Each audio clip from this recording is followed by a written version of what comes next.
ازيكم يا حلوين، عاملين ايه؟ يا رب تكونوا بخير. هنبدا مع بعض النهارده يونت 2.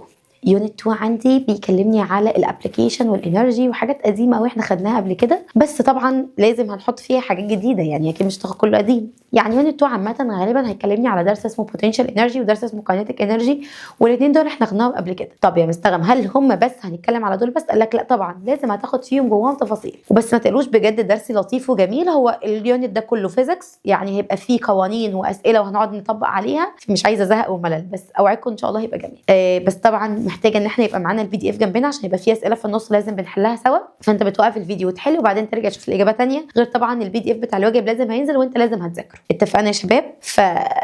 يلا بينا نشوف اليونت بتاعي النهارده كان بيكلمني على ايه. الدرس الاول النهارده بيكلمني على ايه، عشان نبقى ماشيين مع بعض كده ستيب باي ستيب. طيب مع بعض. ليسون 1 النهارده بيكلمني على البوتنشال انرجي زي ما اتفقنا، بس قبل ما ندخل على كلمه بوتنشال انرجي ونفهمها قوي، لازم هنبتدي الاول ندرس شويه حاجات كده مهمه عشان نعرف نوصل للبوتنشال انرجي دي في الاخر. لو جيت دلوقتي قلت لك انت دلوقتي ماشي في طريق، او في مباحث جايه تقبض على حد، اوريدي هو مستخبي، المكان كله تراب او رمله. لو جه دلوقتي الشخص ده عمال يجري يجري يجري يجري، الناس دي بتعمل ايه؟ قال لك بتبتدي تتتبع الخطوات بتاعته، تشوف هو اخر مكان كان واقف عنده فين. قال لك ده اسمه الباث اوف موفمنت. اسمه ايه؟ باث اوف موفمنت، عباره عن البوينت اللي الشخص ده بيتحركها من مكان لمكان. هي دي الباث اوف موفمنت، عباره عن مجموعه من النقط الانسان ده بيتحرك فيها. هنا مديها لك على الكامل. قال لك ان الكامل لما بيبتدي يبقى في الديزرت، قال لك بياخد التراك في الفوتر برنت بتاعته، ودي حاجه اسمها باث اوف موفمنت، الحركه بتاعته. هي المجموعه من النقط الاوبجكت بيعدي بيها اثناء الحركه، يبقى مجموعه من البوينتس بيعدي بيها اثناء الحركه، سواء بقى كامل، سواء شخص بيهرب، سواء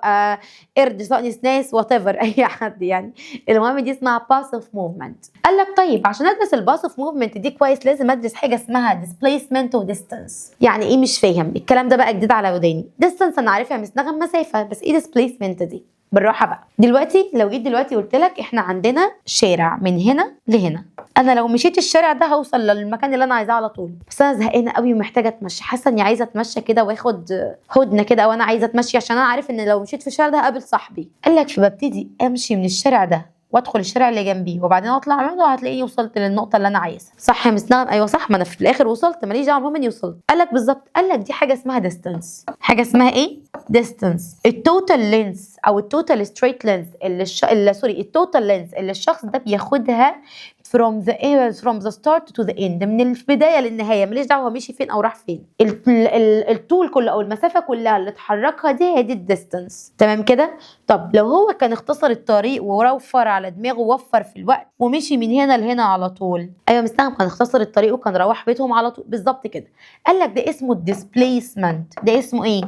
الديسبيسمنت. من هنا اعرف اطلع تعريف للديسبيسمنت. هتقولي يا مس نغم، ده الشورتست ستريت باس اللي بيعدي منه وبيوصل ما بين حاجتين او حاجتين، اللي هو البوينت، الستارتنج بوينت والاندنج بوينت. مش فاهم حاجه خالص معايا بقى. لو جينا بصينا للرسمه دي هتفهم اللي انا قصدي عليه. الرسمه دي from A to B، شجرتين مثلا وانا بيتي في النص. قال لك عشان اروح مثلا من الشجره دي للشجره دي انا همشي 4 متر، لكن عشان امشي او اروح للشجره دي عايزه الف عشان اروح اقابل صاحبي واخده معايا وي فانا وصلت في 9 متر. قال لك ان المفروض كل المسافه اللي انا بداتها دي، التوتال لينس بتاعتي اللي بدات من الستارتنج بوينت وانتهت بالاند بوينت، دي كلها كده اسمها الديستانس. لكن الشورت باس او الشورتست ستريت لاين اللي انا عديت بيه ده، اللي بيوصلني من الستارت للاند بتاعي في كونستنت دايركشن، هو ده الديسبيسمنت. هو ده ايه؟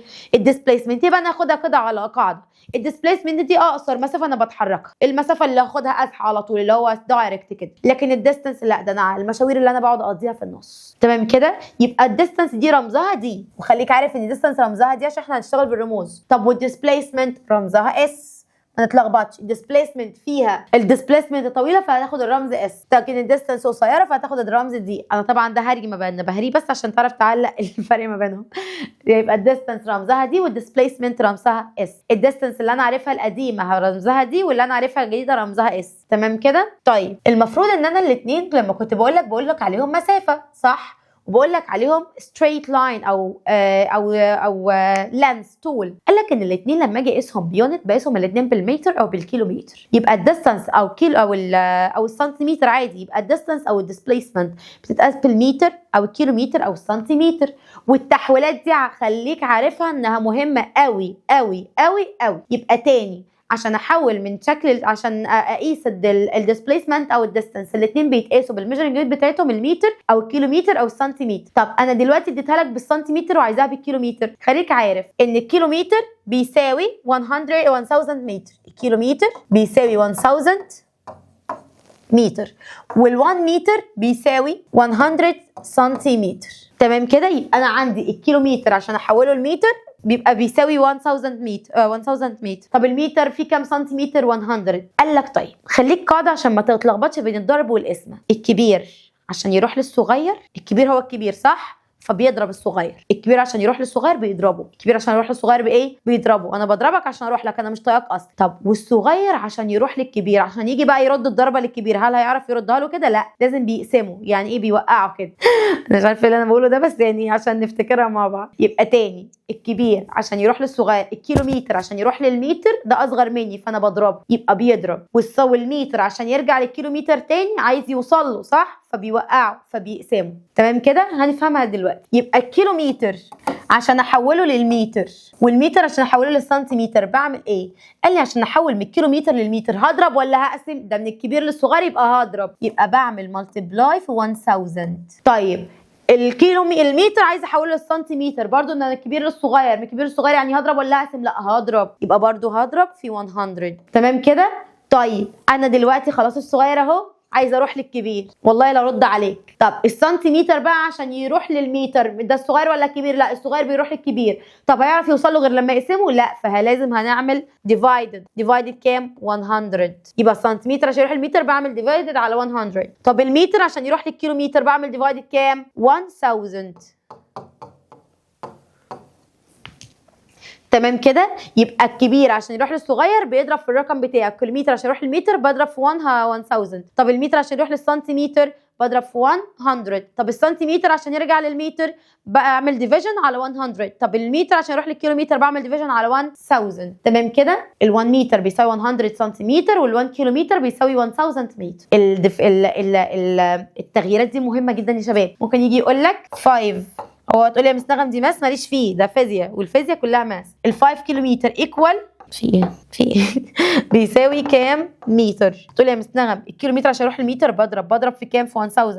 يبقى 5 ملتبلاي 1000 ايكوال 5000 متر. اتمنى كده الدنيا تكون واضحه شويه يا شباب، يعني ان شاء الله تكون واضحه ومفهومه. طيب هدخل دلوقتي على حاجه مهمه قوي اسمها سبيد، ودي احنا واخدينها برضو قبل كده. كنا بنقول دايما ان السبيد بتساوي الديستانس بير يونت تايم، الديستانس اللي باخده في التايم اللي انا قطعته، ديستانس ديفايدد تايم. وعشان كده كان ليها قانون مهم قوي، ديستانس ديفايدد تايم، ودي كنا واخداها في سنه رابعه لو نفتكر. يبقى السبيد بيساوي الديستانس ديفايدد التايم. طب يا مس نغم هو ايه الميجرنج يونت بتاعت التايم وبتاعت السبيد؟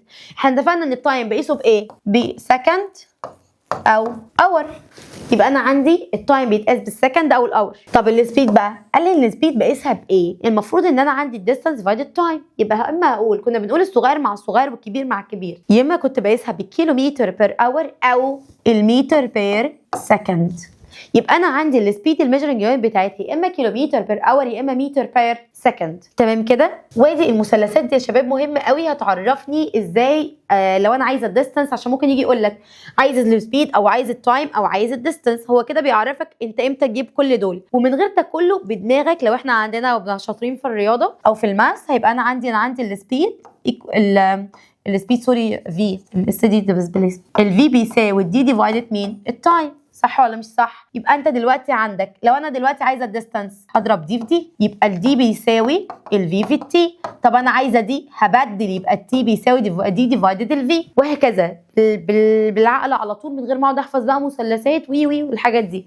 القانون قدامي، السبيد بيساوي الديستانس ديفايدد تايم. انا عارف لو انا عايزه التايم هبدل ما بين السبيد والتايم، لان اوريدي انا عارف حركه المقص دي او السايزر دي من الماس. تمام كده؟ طيب نحل مع بعض شويه اسئله منهم. السؤال الاول هو انا حلهولك، بيقول لك كالكوليت السبيد بتاع الاوبجكت اللي بيقطع مسافه 8 متر في 2 سكندز. فانت عارف هتكتب القانون، الفي بتساوي distance divided time 8 divided 2 equal 4 متر per second. ولازم تبقى عارف ان انت في المساله دي لازم بتكتب قانون، لازم بتطلع ناتج صح، لازم بتكتب يونت. اي نقص في دول انت غلطت، نقصت درجه. يبقى تاني في اي سؤال في دول لازم بعمل 3 حاجات: اكتب قانون صح، اعوض صح واجيب ناتج صح اكتب يونت، واليونت تكون صح. ما ينفعش اديك كيلومتر واور تقوم كاتب لي متر وسكند، غلط. يبقى انت لازم تكتب قانون صح، تعوض صح، لازم تطلع لي ناتج صح، ولازم تديني يونت صح. نحل اللي تحت عشان نشوف. بيقول لك الاوبجكت بيموف at a speed of 20 متر per second. انا عرفت السبيد بتاعتي عشان الحاجات دي تبقى سهله بالنسبه لي، اطلع الجيفن بتاعتي على جنب. انا الفي بتساوي 20. طيب بيقول لك calculate the distance، يعني هو عايز يقول لي الديستانس بتساوي كام؟ that the object travel after 1 minute، يعني التايم بتاعك كام؟ 1 minute. احنا ما بنشتغلش بمينيت قوي في الفيزكس، فالمفروض ان ال 1 minute دي بيساوي 60 سكند. انا عارف ان الدقيقه فيها 60 ثانيه على طول. طب هو هنا بيقول لك ان التايم بيساوي 1 ملتبلاي 60، هو عوضها لك على طول. طب يبقى دي بيساوي كام؟ احنا متفقين طالما عايزه الديستانس فبقول السبيد ملتبلاي ايه؟ التايم. فهعوض السبيد والتايم كام؟ السبيد 20 والتايم كان كام؟ هو هنا ما كتبش القانون، فاحنا معلش هنبتدي احنا نكتب نقط تانية عشان نعوض. 20 ملتبلاي ال 60 ايكوال كام؟ ال 2 زيروز هينزلوا، 2 ملتبلاي 6 1200 متر. يبقى النتيجة ايكوال كام؟ 1200 متر. نحل السؤال اللي بعده. هنشتغل مع بعض دلوقتي في السؤال ده يا شباب. السؤال اللي بعده بيقول لك opposite figure illustrate path of an object from the point A to the point B over 24 seconds. في خلال 24 سكند بيوريك مسار شخص منحر من النقطة A للنقطة B، أو مسار حاجة من النقطة A للنقطة B في خلال 24 ثانية. بيقول لك احسب أول حاجة الديستانس. أولا هو مديك كل واحد من دول طوله سنتي، فأنت اوريدي عندك 1 2 3 4 دي 4، 1 2 أدي 2، ادي 2 2 2. فقال لي ان التوتال كله لما جمعتهم لقيتهم 12 سنتيمتر، يبقى انا عندي التوتال ديستانس بتاعتي 12 سنتيمتر. قال لي طب احسبي لي السبيد. انا عارفه ان السبيد ايكوال ديستانس ديفايدد تايم. طب انت عندك الديستانس كام؟ لسه جايبينها 12. طب والتايم هو مديهولك كان كام؟ 24. طب لما اجي احسبها اقول ايكوال كام؟ 0.5 سنتيمتر بير سكند، وما ينفعش اكتب غير كده عشان هو مديني سنتيمتر ومديني سكند. يبقى سنتيمتر بير مين؟ بير سكند. ده كده السبيد. طيب بص بقى السؤال ده بيقول لك احسب لي الديسبيسمنت. طب هو الديسبيسمنت دي احنا قلنا ده اقصر طريق، اقصر طريق يعني اقصر حاجه اللي بتوديني دايركت. طب مين هنا يوديني دايركت لده؟ اهو. طب لما اجي احسب دي ايكوال كام سنتي بقى؟ دي 1 2 3 4، يبقى انا كده مجموعهم كام بالنسبه لي؟ 4 سنتيمتر. لا انا بقول لك ادي واحد، انا بعدهم معايا، كان ده واحد وده واحد وده واحد وده واحد، فمجموعهم كام في الاخر؟ 4 سنتيمتر. في مشكله كده؟ السؤال ده مهم قوي يا شباب. يبقى انا كده جبت الديستانس، عرفت ان دي كلها، لكن اقصر مسافه دي كده الديسبيسمنت اللي هي الاس بتاعتي.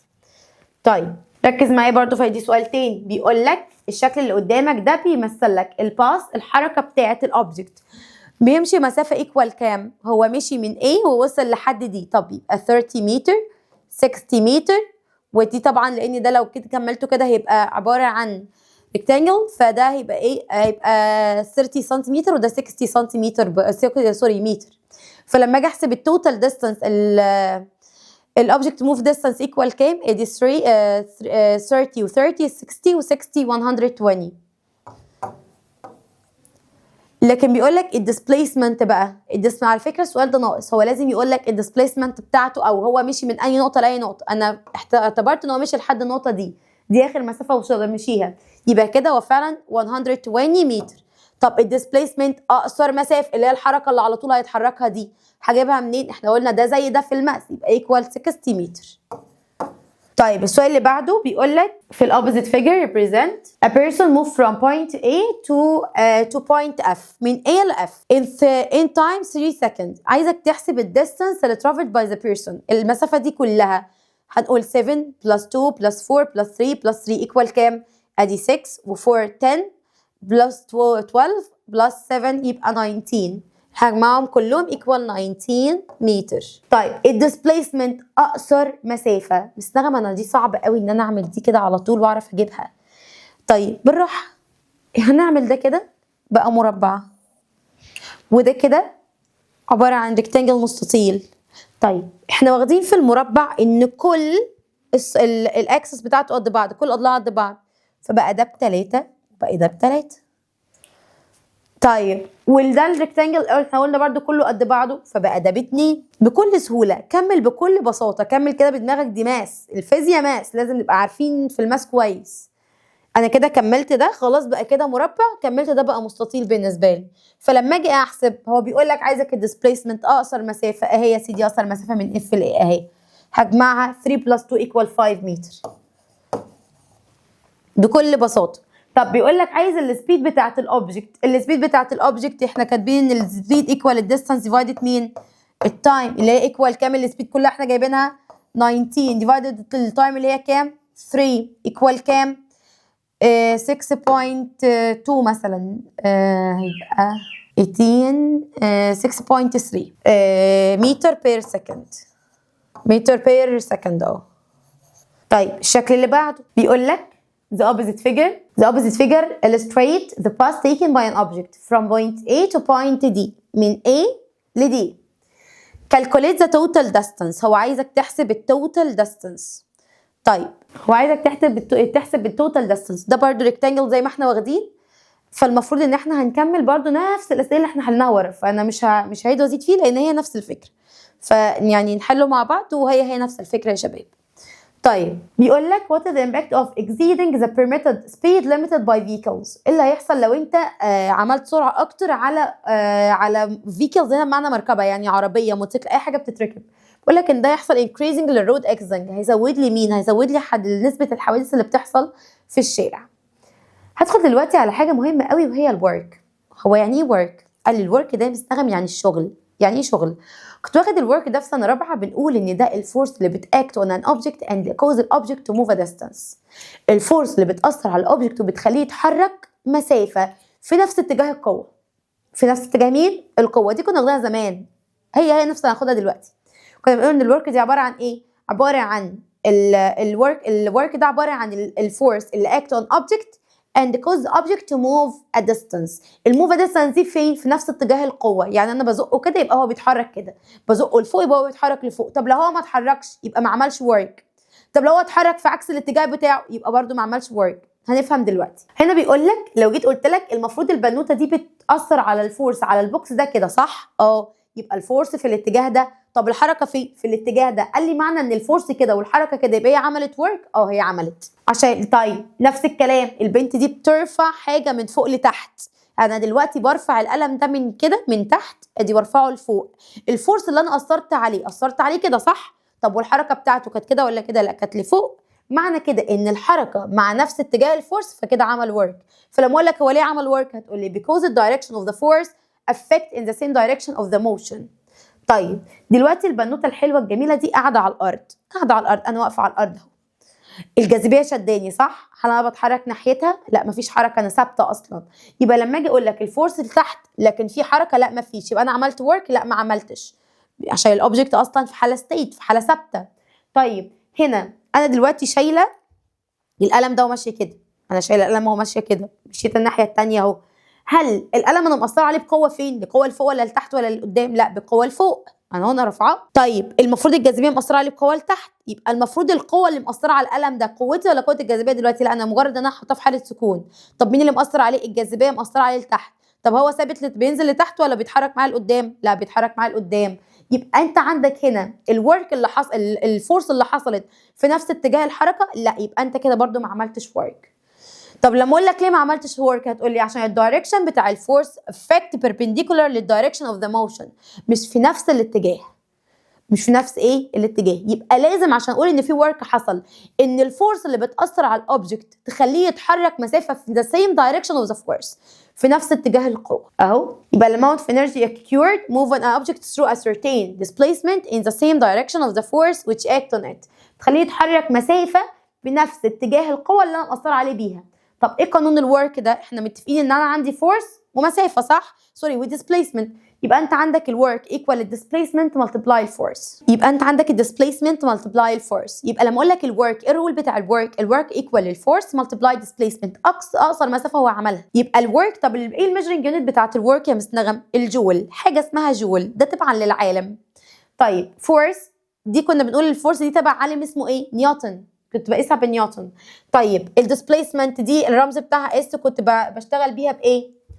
بس كده كنت بشتغل بيها بايه؟ بالمتر او بالكيلومتر او بالسنتيمتر. يبقى انت عندك الورك ده رمزها دبليو، الفورس رمزها اف، والديسبيسمنت رمزها اس. دي الميجرنج يونت بتاعتها جول او كيلو جول، لكن الفورس نيوتن، لكن الديسبيسمنت هتبقى متر، كيلومتر، سنتيمتر، كلهم صح. طب الجول والكيلو جول، قال لك ان ده رمز الجول وده رمز الكيلو جول. طب الكيلو جول بقى فيه كام جول؟ قال لي ان الكيلو جول ايكوال 1000 جول عادي جدا. طب لو انا عايزه احول من كيلو جول لجول هضرب في 1000. طب لو عايزه احول من جول لكيلو جول هعمل ديفيجن على 1000. تمام كده؟ وادي الديسبيسمنت اهي. طيب هنا بيقول اسالك سؤال، ليه البيرسون اللي بيأثر على حيطه ما بيعملش ورك؟ هتقول لي عشان الديسبيسمنت ايكوال كام؟ زيرو، لان اصلا ما فيش ديسبيسمنت، ما فيش اي حركه اتغيرت. هو الحيطه مكانها هيتغير؟ لا. لو انا عماله ادوس في الحيطه ورايا اهو، عماله ازق فيها جامد قوي قوي قوي، عماله ازق في الشاشه، بزق فيها جامد قوي لجوه، هل الشاشه اتحركت؟ لا ما اتحركتش. طب ليه؟ معنى كده ان هي حصلت ورك ولا ما حصلش؟ لا ما حصلش ورك. طب لما اقول لك ليه ما حصلش ورك، تقول لي because the displacement equal ايه؟ زيرو، او because the wall not move so the displacement equal زيرو، عشان دي ما اتحركتش فبالتالي هي الديسبيسمنت بتاعتها بزيرو. طيب بروبلمز بقى على الجزئيه اللي احنا لسه مخلصينها، او بيقول لك a person who push a cart with a force of 20 نيوتن causing it. المفروض ان انا قلت لك هطلع الجيفن لوحدها فوق، هو قال لك 20 نيوتن يبقى دي الاف ادي 20. بيقول لك causing it to move in a straight line for a distance of 50 متر، يبقى انا عرفت ان الديسبيسمنت بتاعتي equal 50. in the same direction of the force calculate the amount of work. في نفس اتجاه القوه، بقول لك هي اتحركت في نفس اتجاه القوه، احسب لي الورك بتاعها، فهتقول لي الورك انا عايزاه. طب احنا قايلين ان الورك ايكوال اف ملتبلاي ديسبيسمنت اللي هي الاس، يبقى هو الاف في اس ايكوال 1000 جول. هو حللها لك. طب نحل احنا اللي بعدها. بيقول لك if the work done to move a box for a distance of 2 meter، يبقى المفروض ان عشان احرك 2 متر الورك بتاعي كان 400 جول، يبقى انا عندي الدبليو ايكوال 400 وعندي الاس ايكوال 2. بيقول لي calculate the force، عايز يحسب الفورس. طب هو انا القانون بتاعي كان بيقول ايه؟ بيقول لي ان الدبليو ايكوال اف في اس. طب انا دلوقتي عايزه الاف، حلو جدا، هقسم الاثنين على بعض، يبقى الاف ايكوال work division الديسبيسمنت اهي. يبقى المفروض ايكوال كام؟ المفروض لما اجي اعوض بقى بالارقام، هو هنا مديني الورك ايكوال 400 والاس ايكوال 2، لما اجي احسبها 400 ديفايدد 2 ايكوال 200 نيوتن. صعبه دي؟ السؤال ده سهل قوي، الاسئله دي بجد جميله جدا، اعرف القانون مطبق انت حليت صح. طب اللي بعده سؤال نمبر 3 بيقول لك ايه؟ بيقول لك calculate the distance traveled by a body. يبقى هو بيقول لك احسب لي الديستانس، هو الديست اهو، هو حتى لك الاس equal question mark، الفورس equal 30 and the work done to move the body is 600 جول. طيب وبيقول لك احسب لي الديسبيسمنت. طب احنا عايزين الديسبيسمنت، احنا واخدين القانون بيساوي الورك ملتبلاي الاف في اس، عايزه دي هقسم دي على دي، طبيعي يبقى الاس ايكوال دبليو ملتبلاي ديفايدد الاف. اما اجي اعوض بالارقام، الدبليو ايكوال 600 ديفايدد 30 ايكوال 0 ملتبلاي 0 هيصير مع 0 هيبقى عندي 20 متر، يبقى الديسبيسمنت بتاعتي ايكوال 20. سؤال بسيط جميل سهل زي الفل، ما فيهوش اي حاجه، كتبت القانون صح، عوضت صح، كتبت اليونت الميجرنج يونت بتاعتي صح، انا كده زي الفل. طيب اللي بعده the following figure show the amount of work performed by 4 robots. بيقول لك ان ده بيوريك شغل اتعمل عن طريق 4 روبوت عشان يلفت number of bricks to different height، عشان يعملوا البريكس ده لارتفاعات مختلفه، يعني هيعملوا displacement مختلف. بيقول لك الفورس هنا كانت 20، هنا 30، هنا 10، هنا 30. بيقول لك what is the number of the robot that performed the least work. كم عدد الروبوتس اللي هيعملوا اقل شغل؟ اللي هيعملوا لازم اجيب الورك بتاع كل واحد فيهم. طب اما اجيب الورك هنا هتقولي ان الورك هنا ايكوال كام؟ سوري، هنا الورك ايكوال كام؟ الورك ايكوال اف في اس اللي هي ايكوال كام؟ 3 ملتبلاي 20 ايكوال 60 جول. طب هنا الدبليو ايكوال 3 ملتبلاي 30 ايكوال 90 جول.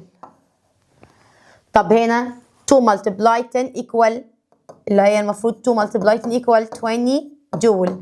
طب هنا 2 ملتبلاي 30 ايكوال 60 جول. مين اصغر ورك حصل؟ كم عدد النمبر بتاع الروبوت اللي عمل اقل شغل؟ طبعا الروبوت لو احنا رقمناهم 1 2 3 4 يبقى روبوت رقم 3 ده عمل 20 جول بس. طب النمبر بتاع الروبوت اللي بيرفورم الجريتست ورك، اعلى ورك حصل كان مين؟ طبعا كان نمبر 2 عشان ده عمل 90 جول. طب النمبر بتاع التو روبوت ذات بيرفورم اللي عملوا نفس الشغل، هنشوف بقى اللي عندهم نفس الارقام، يبقى نمبر 1 ونمبر 4. 1 و4 ده كان 60 وده كان 60 زيه بالظبط. عرفنا بنفكر ازاي؟ هو مديك هايت معين ومديك الفورس، انا عارفه ان الفور دبليو ايكوال الديسبيسمنت ملتبلاي الفورس، عوضت طلعت نواتج حليت اللي هو عايزه. الدنيا بسيطه، ما نعقدش نفسنا، الدنيا جميله وسهله. ندخل في اللي بعده، الانرجي، ودي اخر حاجه غالبا في الدرس ده. طيب الانرجي دي عباره عن ايه؟ قال ان الانرجي دي عباره، كنا برضو واخدينها في سنه رابعه، انا مش عارفه هو جايب لكم درس رابعه كله. الانرجي كنا واخدينها دي الابيليتي تو دو ورك، القدره ان انا اقدر اعمل شغل. اصلا هو انا لو انا مش قادره وما عنديش طاقه وما باكلش وتعبانه هقدر اقوم من مكاني؟ مش هقدر. يبقى الانرجي عباره عن ايه؟ القدره ان انا اقدر اعمل الشغل بتاعي، ان انا اقدر اقف اشرح، ان انا اقدر اجيب حاجه، ان انا اقدر اعمل حاجه. هي دي بالظبط الانرجي. يبقى لما اقول لك الابيليتي تو دو ورك دي الانرجي. طب الميجرنج يونت بتاعت الانرجي ايه؟ جول برضو زي الورك. يبقى الميجرنج يونت بتاعت الانرجي ايه؟ الجول. طب ايه انواع الانرجي؟ قال لي الانرجي عندي نوعين، كنا واخدينهم برضو في سنه رابعه، اللي هم ايه؟ زدتكم السنه رابعه وانتوا اساسا ناسيين انتوا كلتوا امبارح. كان عندي نوعين من الانرجي، اللي هم مين؟ بوتنشال انرجي وده اسم الدرس، وكاينيتيك انرجي وده الدرس اللي هناخده المره الجايه. طب البوتنشال انرجي كان رمزها بي اي، والكاينيتيك انرجي كان رمزها كي اي. تمام كده اختصارات عادي. طب ايه هي البوتنشال انرجي؟ قلنا البوتنشال انرجي ساعتها الستورد انرجي انسايد ذا اوبجكت، القوه المتخزنه جوه مين؟ جوه الاوبجكت، هي دي البوتنشال انرجي، والميجرنج بتاعتها جول. يعني ايه مش فاهم؟ يعني القلم اهو، القلم المفروض انا دلوقتي برفعه لفوق، صح؟ انا عملت عليه شغل. قال لك وانا برفعه كده وثبته في مكان، هو بقى عنده ستورد انرجي نتيجه للورك اللي حصل عليه. يعني انا خليت الاوبجكت اهو كان ثابت، صح؟ رفعته، مش انا اثرت عليه بورك، اثرت عليه بفورس، خليته يتحرك في اتجاه معين، كل ده حصل، يبقى هو عمل ورك. طب الورك اللي عمله ده خلاه يخزن جواه انرجي اسمها بوتنشال انرجي. اسمها ايه؟ بوتنشال انرجي. يبقى لما اقول لك ايه البوتنشال انرجي هتقول لي دي الستورد انرجي ريزلت للورك دان اون ات، والميجرنج نت بتاعتها جول. طيب هيتكلم دلوقتي يا شباب على الفاكتورز اللي بتاثر على البوتنشال انرجي. قال ان البوتنشال انرجي عندي بتتاثر بحاجتين، الويت والهايت. الويت وايه؟ والهايت، ودي كنا واخدينها من زمان، كنا بنقول كل ما الويت بيزيد كل ما البوتنشال انرجي بتزيد، وكل ما الهايت بيزيد كل ما البوتنشال انرجي بتزيد. اهو كل ما الويت بيزيد بتاع الاوبجكت البوتنشال انرجي بيزيد، والعكس لو ده قل يبقى ده قل. طب الهايت قلنا كنا بنقول كل ما الهايت بيزيد عن سطح الارض كل ما البوتنشال برضو بتاعتي بتزيد. قال لك طب هو ايه الويت ده؟ قال لك الويت ده عباره عن وزن الحاجه، كنا برضو واخدينها قبل كده، كنا بنقول حتى ان الويت ايكوال الماس في الجرافيتيشنال فورس. الويت ايكوال الايه؟ كنا واخدين الترم اللي فات، كنا واخدين قانون بيقول لك ان الويت ايكوال الماس ملتبلاي الجرافيتيشنال ايه؟ فورس. فلما اجي اقول لك انا عايزه الويت هتقول لي يا مس نغم ماشي انا عرفته، انا الماس في الجرافيتيشنال فورس، حلو قوي. قال لك بقى خلي لي الويت ده على جنب عشان انا ممكن العب لك فيه قدام. الويت احنا متفقين كنت بقيسه بايه؟ بنيوتن عادي، والهايت بقيسه بالمتر. قال لك طيب انا عايزه بقى قانون للانرجي، للبوتنشال انرجي بتاعي. فقال ان البوتنشال انرجي ايكوال الويت ملتبلاي الهايت. الويت ملتبلاي ايه؟ الهايت. وكنا واخدين قانون اللي بيقول لك ان الويت ايكوال الماس في الجرافيتيشنال ايه؟ فيلد انتنسيتي او جرافيتيشنال فورس وات ايفر. يبقى انا دلوقتي عندي البوتنشال انرجي بيساوي الويت ملتبلاي الهايت، وعندي في نفس الكلام الويت بيساوي الماس في الجرافيتيشنال فيلد انتنسيتي. يا رب دي كده تكون مفهومه، دي قوانين. طيب البوتنشال انرجي بقيسها بايه؟ برضو بالجول، ما هي انرجي، اي انرجي بقيسها بالجول. طيب لما جينا عملنا هنا ادي البوتنشال انرجي جول، الماس بالكيلو جرام، الهايت بالمتر، والويت بالنيوتن. طب والجرافيتيشنال فيلد انتنسيتي دي كنا بنقول كيلو جرام بر نيوتن، ما كناش بنقولها حاجه غير كده، الجرافيتيشنال فيلد انتنسيتي كيلو جرام بر نيوتن. طب هنيجي نحل اسئله. هنا دي سؤال هو محلول لك اهو، وهندخل احنا في اللي بعده نحله احنا لوحدنا. بيقول لك اول حاجه خالص calculate the potential energy of object if its mass is 6 كيلو if its mass 6 كيلو جرام، الماس بتاعه 6 كيلو جرام located at height of 3 meter above the ground، ومديك الجرافيتيشنال فيلد انتنسيتي وعايزك تحسب البوتنشال انرجي. طب احنا عارفين ان بكل بساطه البوتنشال انرجي بيساوي الويت في الهايت. طيب هو شايل الويت ومديك ماس وجرافيتيشنال انتنسيتي معايا برضو، هقول ان الويت ايكوال الماس في جرافيتيشنال انتنسيتي، طلعت الويت هقوم قايله ان البوتنشال انرجي ايكوال الويت في الهايت بكل بساطه اهي. قال لك ان البوتنشال انرجي بيساوي وهنا هو اختصرها على طول حتى ما كتبهاش في الويت، قال لك الام في الجي في الاتش، بس لا احسن لك هات الويت الاول لوحده وبعدين اضرب في الاتش على طول عشان ما تتلخبطش. هنا بيقول لك كالكوليت البوتنشال انرجي، of a cat whose mass is 5 kilogram. احنا عايزين بس نغير القلم عشان كان في ناس بتعاني من مشكلة القلم ده اللون الأحمر. بيقول لك calculate البوتنشال انرجي في كات، الماس بتاعتها 5 كيلوجرام، يبقى انا على جنب كده الماس ب 5 كيلوجرام اهي، الماس equal 5 كيلوجرام. وقال لك and jump upward in the air to height 2 متر، قال لك ان الهايت اللي طلعته 2 متر.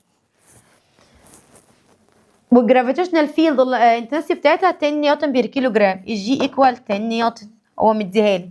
طب ببساطه كده هو عايز نحسب البوتنشال انرجي. طب انا معايا الام والجي، هجيب له الويت، هقول له ان الويت ايكوال ام ملتبلاي جي ايكوال 5 ملتبلاي 10 ايكوال 50 نيوتن. انا جبت الويت اهو، ادي الويت جبته اهو 50 نيوتن. عايز البوتنشال انرجي، قال لك البوتنشال انرجي بيساوي الويت في الهايت. حلو قوي، طالما بيساوي الويت في الهايت يبقى بيساوي كام؟ 50 ملتبلاي كام؟ ملتبلاي 2 ايكوال 100 جول. بكل بساطه وكل سهوله وكل اريحيه. مش عارفه الناس اللي لسه مستصعبه الجزئيه دي مستصعباها ليه؟ يعني ده اسهل درس تقريبا هيعدي علينا خالص. طب اللي بعده بيقول لك calculate the height of an object above the ground. عايزك تحسب الهايت بتاع الاوبجكت فوق الارض. given that، يعني هو عايزك تحسب ال H equal كام؟ هو مديها لك اهو. its weight is 4 نيوتن and its potential energy is 10 جول. اهو الويت ب 4 والبوتنشال انرجي 10. طب انا عندي قانون بيقول ان البوتنشال انرجي ايكوال ويت في هايت. طب انا عايزه الهايت، يبقى البوتنشال انرجي ديفايدد الويت، يبقى هتقول لي البوتنشال انرجي ديفايدد مين؟ الويت. البوتنشال انرجي ايكوال كام؟ 10 جول ملتبلاي كام؟ ملتبلاي 4 سوري ديفايدد كام؟ ديفايدد 4 ايكوال كام؟ غالبا ايكوال 2.5 متر. يبقى لما اقول لك الهايت كان كام؟ مترين ونص، 2.5. اتمنى كده تكون الدنيا واضحه ما فيهاش مشكله. ندخل في السؤال اللي بعده يا شباب. طيب بيقول لك ايه الاوبوزيت فيجر اللي قدامك ده، الشكل اللي قدامك الحلو الجميل ده.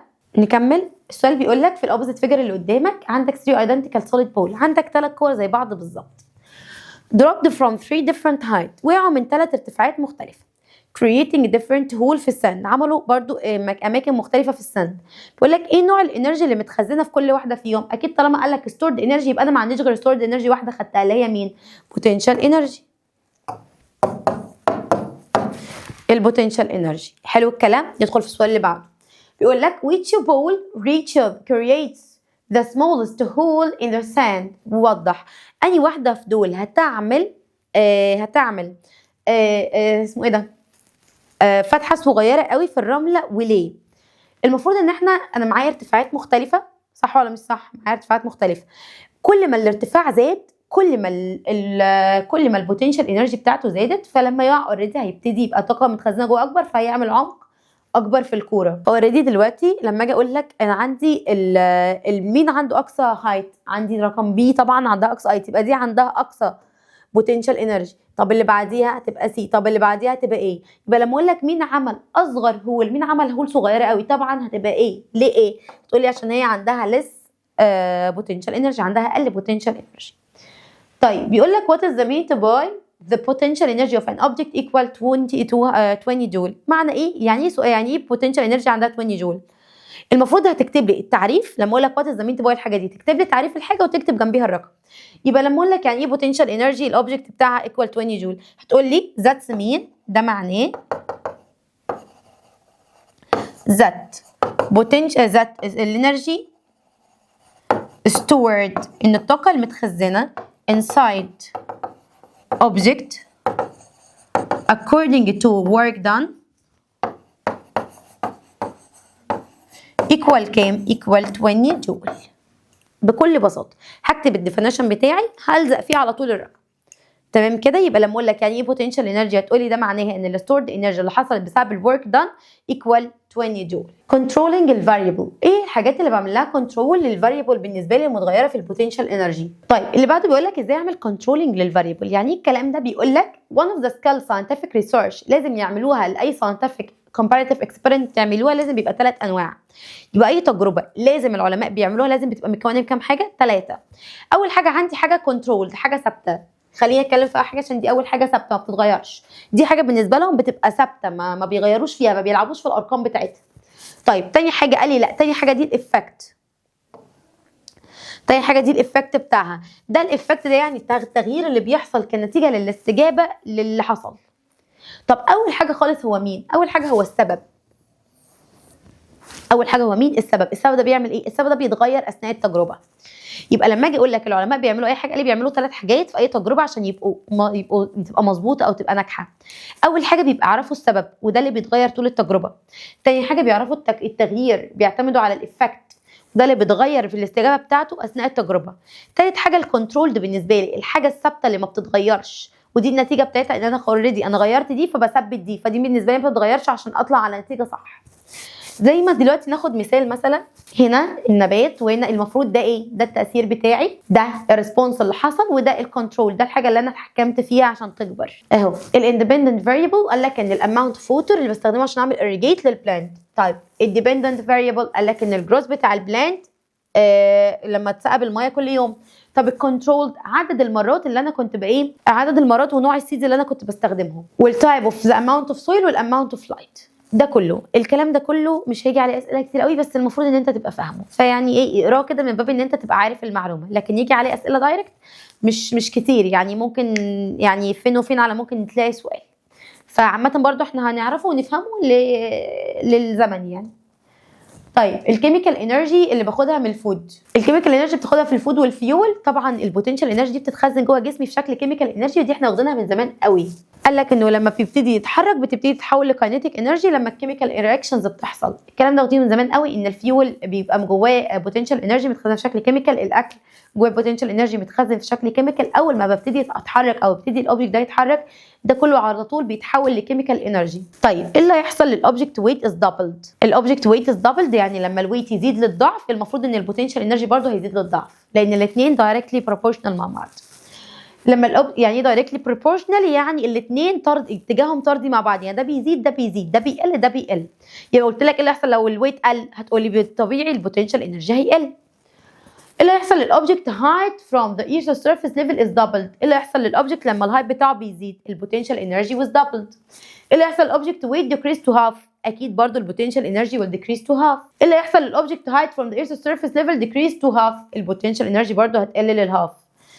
نفس الكلام اللي احنا قايلينه. طب هنا السؤال ده حلو قوي، بيقول لك ايه اللي هيحصل لو الويت is doubled؟ الويت بقى الضعف والهايت قلل النص. يعني الويت بقى الضعف يعني البوتنشال انرجي زادت للضعف. طب الهايت بقى النص، يبقى البوتنشال انرجي هتقل، يبقى البوتنشال انرجي مش هيحصل لها اي حاجه.